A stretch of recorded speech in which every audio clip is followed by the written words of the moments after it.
Yes. Okay. Welcome to Let's Be Frank. We have a new face in the house today.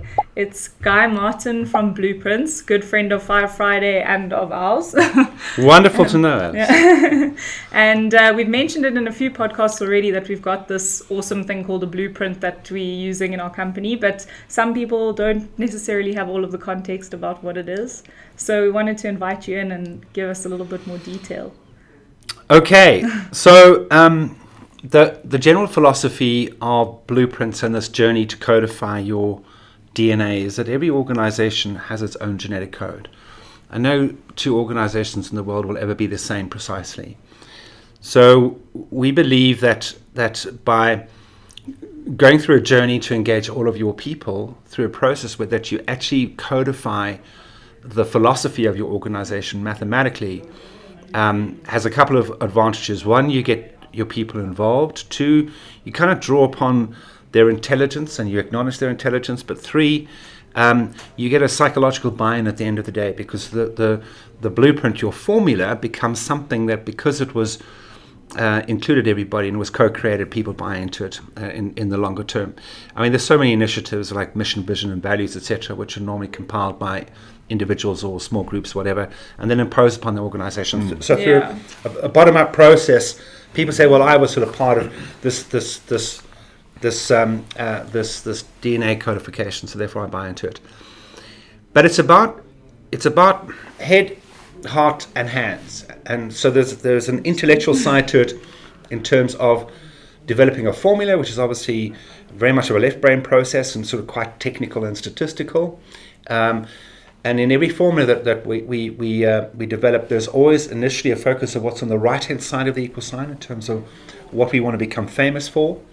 And then how we're going to get there is a sort of continuous journey in terms of engaging the organization in finding out what those crucial numerator, top-line factors, behaviors, practices, and principles are that we got to be doing more of to be able to achieve what is on the right-hand side of our equal sign. And what is on the right-hand side of your equal sign? Simple, significant, with skin in the game. Well, there you go. So how to do that is there's a whole bunch of things that we've got to be doing more of and being eliminated to be able to shift the organization to that state. So that's the logic behind having a formula, a numerator. The numerator in algebra is constructive to value. The denominator in algebra is destructive to value. So 5 divided by 10 equals a half, or 10 divided by 5 equals 2. Simple illustration of the outcome is determined in algebra by the relationship between the good stuff over the bad stuff. Yeah. And in every organization, and there's a lot of academic work done on it, it's called force field analysis. In every organization, there are these opposing forces continuously of constructive and destructive factors. But it's about knowing them, having a consciousness about them, and awareness. And then to really make it conscious is to actually bring alive an art. So otherwise it becomes an academic exercise that ends up in a file or a draw or a PowerPoint presentation. Absolutely. Something that literally you can't miss every day, and not dissimilar to your smartphone. As you open it, there you got the list of all the icons. So that sort of continuously reminds you of the various elements and the constructs within your smartphone. Same thing in the formula. So to translate from a left brain language, a mathematical equation, into a right brain language expression through art, you get this visual image of what success looks like. All right? So there's the head, there's the heart. The head is the formula, the heart are the graphics. Then it needs to get into the hands. The hands are where the action takes place, and that happens through measurements. Now, in the 130 formulas that we've done in 36 countries and involving around about 1 million people in the last 16 years, all of them have a numerator denominator, and none of them ever live by it fully. So there's a slight semantic nuance that you need to know about your formula. You can always refer to it as your formula, but it actually isn't your formula. It's your aspirational formula. Okay. Yeah. So you're never doing all those good things and none of the bad things. Yeah. But you can call it your formula, but don't forget it's actually your aspirational formula. It's not the current state. I must get a pen. And there's always I must make notes. Do it. There will always be a gap between the reality on the ground in the organization and the formula. So what you want to do then is bring another level of consciousness into it in terms of the hands, and that happens through gaps analysis. To run these virtual workshops whereby you involve the entire organization to diagnostically analyze the degree to which the organization is living by the various constructs within the formula. So there's a quantitative assessment, so you can actually see the performance of each of the elements and the icons in the formula. But also qualitatively, you want some feedback from the organization in terms of how we can change within the organization to move closer towards the formula. So you've got this quantitative and the qualitative, and then crucially to identify what is called a microformula, because you've got 20 constructs and there's no way that you could deal with all of them simultaneously. So what you want to do in terms of these virtual workshops periodically is establish how we're performing, what we can do about it, but 30, where's the high priority focus going to be? And that again comes through a vote count in the virtual workshop process, whereby the system then identifies just the top two bottom line as pure Pareto distribution philosophy, which is the 80-20 principle, so that only 20% of the icons within your formula that will represent 80% or the majority of the priorities of where the energy needs to go within the organization. And against those, to actually draw out of some of the actions which were shared confidentially by your people, to give you guys guidance as the leaders of the business in terms of what actions can happen, and to be able to get the best bang for your buck in terms of energy wise out of the formula. And through those processes, as people are scoring in the virtual workshop, what happens is that it becomes self-educating. So you're taking a concept like self-development of people, and I probably haven't got the semantics right. The better you. The better you, exactly. So by scoring it, what happens in the mind is that the better you could just be something that will sort of flit in and out of your mind. But when you're going to say the better you and provide a quantitative value to it and come up with recommendations in terms of how they can improve, what happens is it really embeds the understanding on a much deeper level. And that's why in these virtual workshops that you should do 2-3 times a year, is that it becomes self-educating as well. And people really build the consciousness around the meanings of each of the elements within the formula. And it's designed to enhance the effectiveness of the organization, keep it evolving continuously, involve everybody in the process, for people to become happier as a result of it. And that's the general trend that we find. And sure. That's it. That was like a nutshell summary. That it was incredible. I've never heard it explained like that. It was so cool. I love the head, the heart, and the hand. Yeah, that's very cool. I lecture at Wits MBA schools and Gibbs MBA schools, and my last lecture last week at Wits was all about group dynamics. So they asked me to come in the afternoon to run through the blueprints process. But when I walked in, they said, this is about group dynamics, and the themes are head, hearts, and hands. Now, it wasn't specifically for blueprints, Okay. but it was the first time that I heard it, and boy, it resonated. Yeah. In terms of the head is the formula, the hearts are the graphic iconography, the hands are the actions of how things change. Yeah. And what we see typically is there's a 50% growth in the index of base measure, which are top line numerator scores divided by bottom line denominator scores over an 18-month period. And that means that you have evidence that something is happening on the action side.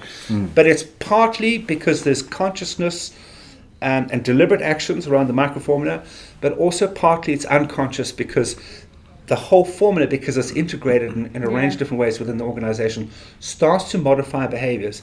And very interestingly, particularly as far as the bottom line is concerned, and it has happened in every single one of our clients' journeys, is that the index grows, doing more good stuff, less bad stuff, but more because the bad stuff diminishes greater. And I have a theory around this, and I can't prove it, but it's a consistent pattern we see with our clients. My theory is, and if you look at your denominator factors, your numerator factors are more sort of commercially based constructs. The denominator factors are more the kind of human shadow aspect of the organization. And it's Jungian psychology 101, which is about being able to connect and make friends with your dark shadow, and every human being has a dark shadow. You would die if you didn't have a dark shadow, Amazing. but you've got to make friends with it. So because you've got the formula, automatically you start to make friends with the shadow aspect of the organization. And through that consciousness, it tends to wane, and it tends to diminish more rapidly than the enablers grow. And another little analogy I give for that is that it's a bit like moss will grow in a dark, damp cupboard, but if you open the doors to the sunlight, it diminishes. Yeah. So there's something about the visibility that actually, like sunlight is the best sanitizer. So that's my theory. And my instincts are that it's probably a good one, but I can't prove it. It makes a lot of sense. Yeah, I mean, I just kind of ran through what we've got as denominators, and it's very much it's on the human side. Yeah. One or two there, which like poor planning and preparation, which you would say is not necessarily just a human characteristic, but so many of them are there. We find that's a trend, hey? And I can't even recall specifically what yours are, but we find that the top line are generally business focused, bottom line are generally shadow aspects of human behavior. Sure. Wow. Okay. So there's a couple of things that really stand out for me in terms of the formula, and the fact that it is something that is always the aspirational, what we want to be. So it doesn't matter how good we get at it. There's always going to be something to work on. A bit like playing golf, you'll never master it. Yes. Yeah. And that's great. It's I mean, it's nice to set goals or to have a goal and to complete that goal. But here we have something that it doesn't matter, how much we work at it. There will always be something that we feel we can do better. Yeah. Which is very much in line with so much of what we believe in terms of continuous self-improvement. The significance part that we speak about in the right-hand side of the... so that was already a hell of an education. I was going to say, it was a learning experience to hear you explain it again, and we've been so involved in this process that it's crazy that we can still learn something more about it. I've done 20,000 hours on it, and every time I share it, I learn more. Yeah. So Guy, maybe just a little bit more detail, because I don't think I did justice to the micro formulas. When I spoke to the Cape Town people last week, and earlier in this week in Johannesburg with a team here about the micro formula. So we understand how we arrived at the micro formula. But there were certain things that I couldn't explain in terms of the scoring and how different elements. Yes. Okay, so maybe if you could just give us a little bit of... That's a great question. So what you'll notice in your formula is you're going to have some weighted top line and weighted bottom line icons. So the most important is cubed, second most important is squared, third most important is times 2, both on the top line and bottom line. And those were determined through a second election in the codification of the blueprint. And there was a very clear exponential curve in terms of the importance of those enabling and disabling icons. And I want to give you an analogy just to make this clear. Is that it's your the human body. It's obviously all important, but you can live without your hands. You can't live without your vital organs. So they are more important. However, your heart is more important than your toe, but if you stub your toe and it's broken, that's where the attention needs to go. Okay, so that's the first indication of there's a decoupling. There's a decoupling between the actual weightings and where the high priority focus should go. But how the microformula is discovered in the virtual workshops, people score each icon, recommend actions, and then the last exercise I have to do is select one top line enabler and one bottom line disabler.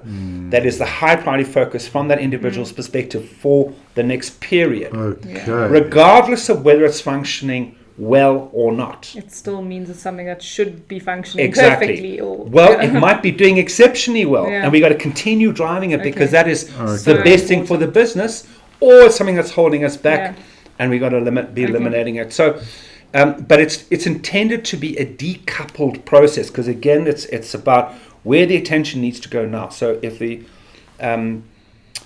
you're in the process of self-development, be a better you, for example, and that's really working well, and you're doing an hour's work of that every day, and you're feeling the benefits of you, that is still a high priority focus aspect. But there might be other elements that are not functioning to one, and that sort of that could be the reason why it's selected as a high priority focus.